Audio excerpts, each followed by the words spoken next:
The day I buried my daughter, Emily, was the darkest day of my life. She was only 7 years old, her laughter still echoing in the halls of our home, her favorite stuffed rabbit sitting untouched on her bed. The accident had been sudden, a car crash that took her from us in an instant. My wife, Sarah, and I were devastated. We buried her in the small cemetery on the edge of town, a quiet place surrounded by ancient oak trees and crumbling headstones. We thought it was the end. We thought we could begin to grieve and heal. But we were wrong. It started a week after the funeral. I was sitting in the living room staring at the wall when I heard it, a faint knock at the door. At first I thought it was my imagination, a trick of my grief-stricken mind. But then it came again, louder this time. I got up and opened the door, my heart pounding in my chest. There, standing on the porch, was Emily. She looked exactly as she had the day she died.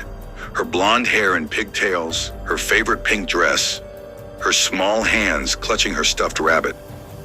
But something was wrong. Her skin was pale, almost gray, and her eyes were empty, like two black voids staring into my soul. "Emily," I whispered, my voice trembling. She didn't respond. She just stood there staring at me with those lifeless eyes.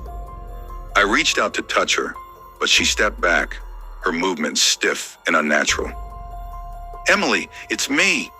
It's Daddy," I said, tears streaming down my face. She tilted her head, as if studying me. And then she spoke. Her voice was cold, emotionless, and it sent a chill down my spine. "I'm not Emily," she said. I brought her inside, my mind racing. I didn't know what to do. She looked like my daughter, but she wasn't. She was something else, something wrong. I called Sarah, who had been staying with her sister, and told her to come home immediately. When she arrived and saw Emily, she collapsed to her knees, sobbing. "Emily, my baby," she cried, reaching out to hug her. But Emily stepped back, her expression blank. "I'm not Emily," she repeated. Sarah looked at me, her eyes filled with confusion and fear. "What's wrong with her? What's happening?" I didn't have an answer. All I knew was that the thing standing in front of us wasn't our daughter. It was something wearing her face, something that had crawled out of the grave. Over the next few days, Emily, or whatever she was, began to change. Her skin grew colder, her movements more mechanical. She would sit in the corner of the room for hours staring at nothing, her stuffed rabbit clutched tightly in her hands. She didn't eat, didn't sleep, didn't speak unless spoken to. But the worst part was the way she looked at us. Her empty eyes seemed to pierce through us, as if she could see into our souls. And then there were the whispers. Late at night, I would hear her voice, soft and haunting, coming from her room. She wasn't speaking to us, she was speaking to something else, something we couldn't see. One night I couldn't take it anymore. I crept to her door and pressed my ear against it, listening. Her voice was low and guttural, like a growl, and the words she spoke sent a chill down my spine. "The gate is open," she whispered. "They're coming." The next day, strange things began to happen around the house. Objects would move on their own, doors would slam shut, and the temperature would drop suddenly, leaving us shivering. But the most terrifying thing was the shadows. They seemed to come alive, twisting and writhing on the walls, forming shapes that made my blood run cold. Faces, hands, eyes, all staring at us, all filled with malice.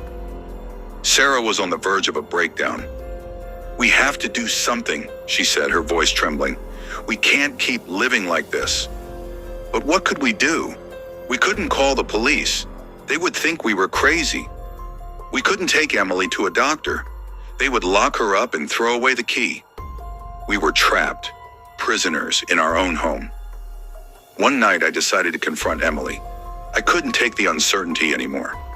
I needed to know what she was, where she had come from, and why she was here. I found her sitting in the corner of her room, her back to me. "Emily," I said, my voice shaking, "we need to talk." She didn't respond.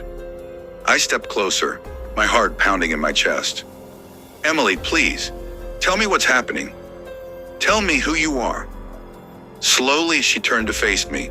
Her eyes were darker than ever, and her smile was too wide, too sinister. "I told you," she said. "I'm not Emily." "Then who are you?" I demanded. She tilted her head, her smile growing wider. "I'm the one who took her place. I'm the one who came through the gate." "The gate?" I asked, my voice barely above a whisper. She nodded. "The gate between worlds. It's open now, and they're coming. They're all coming." Over the next few days, the house became a living nightmare. The shadows grew bolder, reaching out to us, pulling at our clothes, our hair. The whispers grew louder, more insistent, until they were a constant, deafening roar. And Emily, or whatever she was, became more aggressive. She would lash out at us, her small hands clawing at our skin, her voice screaming words that made no sense. Sarah couldn't take it anymore. One night she packed a bag and left, tears streaming down her face. "I'm sorry," she said. "I can't do this. I can't live like this." I didn't blame her. Part of me wanted to leave too, to run as far away as I could. But I couldn't. Emily, or the thing that looked like her, was still my daughter, and I couldn't abandon her. The end came suddenly. I was sitting in the living room staring at the wall when I heard it, a loud guttural growl coming from Emily's room. I ran to her door and threw it open, my heart pounding in my chest. What I saw will haunt me for the rest of my life. Emily was standing in the center of the room, her body twisted and contorted in ways that shouldn't have been possible. Her skin was peeling away, revealing something dark and rotten underneath.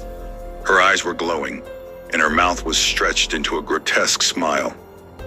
"The gate is open," she said, her voice echoing in my mind.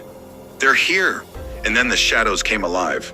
They surged forward, wrapping around me, pulling me into the darkness. I screamed, but no sound came out. The last thing I saw was Emily, or what was left of her, standing over me, her smile widening as the shadows consumed me. When I woke up, I was alone. The house was silent, the shadows gone. Emily was nowhere to be found. I searched the house, the yard, the cemetery, but there was no sign of her. It was as if she had never existed. But I know she's still out there. I can feel her, watching me, waiting. And I know that one day she'll come back. The gate is open and they're coming. If you're reading this, take it as a warning. Don't bury your loved ones in that cemetery. Don't open the gate, because once it's open, there's no closing it. And they'll never stop coming.